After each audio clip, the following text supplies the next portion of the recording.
There is a beach in the Mediterranean where the sand is golden, the water is turquoise, and the hotels rise 15 stories into a perfect blue sky, and nobody has checked in for over 50 years. The doors are still open, the dinner tables are still set. There are cars in the showrooms that were brand new in 1974, their tires long since flattened, their price tags still in the windows. This is Varosha, once the most glamorous resort in the Mediterranean, a playground for movie stars. Then, in a single week, 30,000 people walked out and never came back, and the whole city simply stopped. This is the story of how paradise became a ghost. To understand what was lost, you have to see what it was. In the 1960s and early 70s, there was no more fashionable place to be in the entire Mediterranean than Varosha. It was the modern seaside quarter of Famagusta on the eastern coast of Cyprus, and it was breathtaking.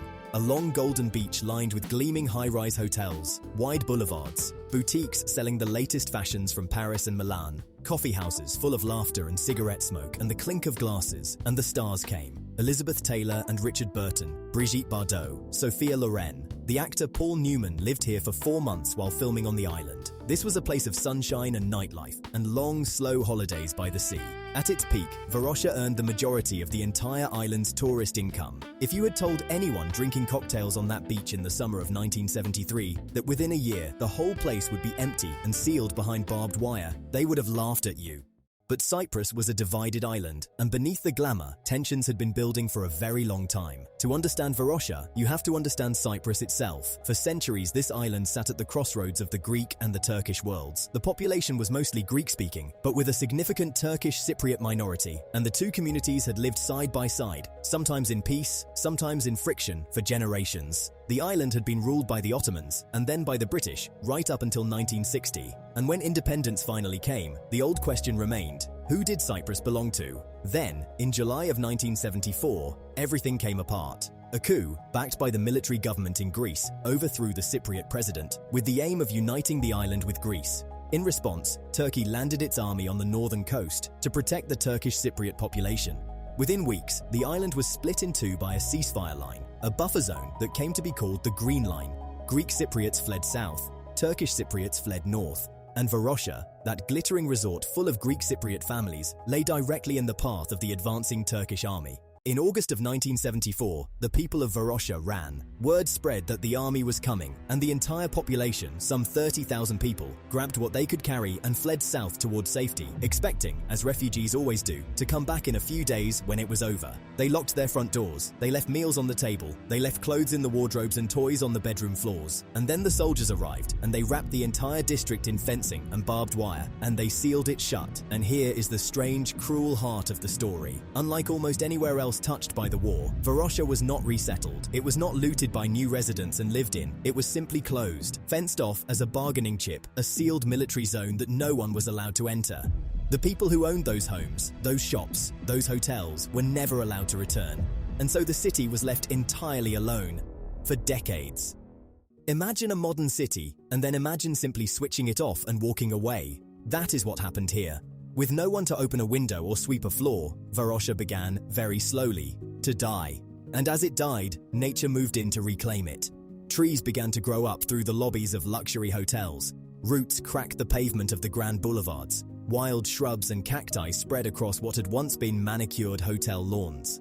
Sea turtles, undisturbed, returned to nest on the empty beach. Inside the buildings, time stopped in 1974 and never moved again. In a car showroom, a row of brand new cars from that year sat gathering half a century of dust. In the boutiques, mannequins still wore the fashions of a vanished decade. Newspapers on the racks still carried the headlines of that final summer. Bullet holes scarred the walls of the neoclassical theatre where dancers had once performed. This was not an ancient ruin worn down over 1,000 years. This was a modern city, frozen at a single moment, rotting in slow motion behind a fence, while the world moved on without it.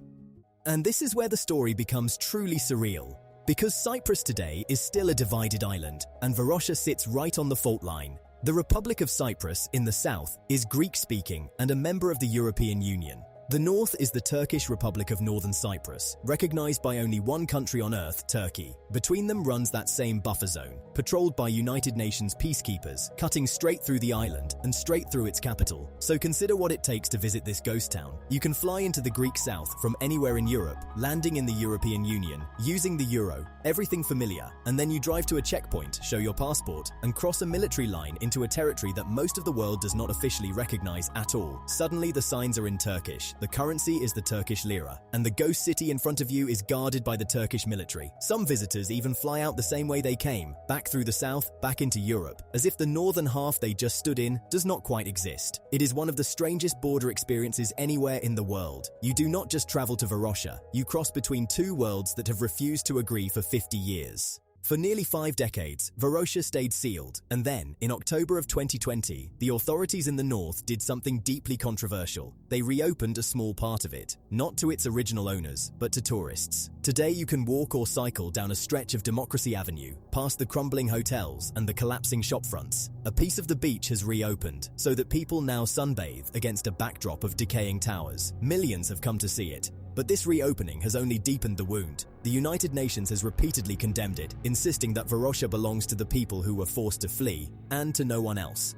For the Greek Cypriot families who once lived here, watching strangers take photographs on their street, unable to reclaim their own homes, it is a fresh kind of heartbreak. The fence has been pulled back just far enough to let the world look in. But the deeper question, who does this city truly belong to, is still exactly as unanswered as it was in 1974. Varosha is not an old story. That is what makes it haunt you.